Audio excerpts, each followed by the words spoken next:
Hey Build Masters, this is Peter here from Deckotech, and I'm going to show you how easy it is to install Deckotech on your walls.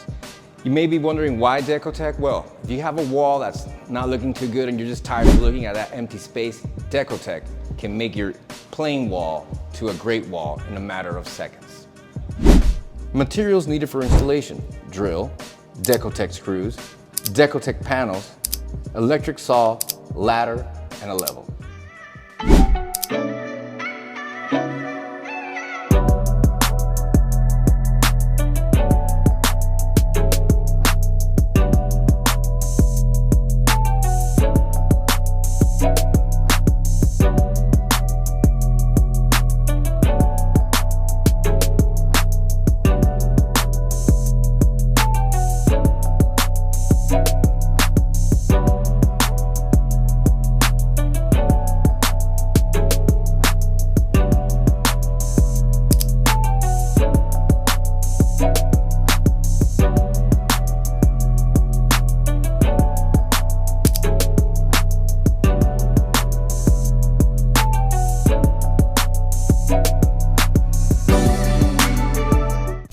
Hi Build Masters, this is Peter again, and what Brian was showing us is, and keep in mind, if you're installing these Deckotech panels outside, you want to make sure you're putting 2 green wood beams outside to keep it from tampering with your walls. First thing Brian did was he wanted to get the panels 3/4 to an inch off the ground, and he was creative enough to use a piece of our own drywood that we had in that's pretty much that width and put the panels on there to help it make it easier just to keep the panels stable and give them the exact height that he wanted.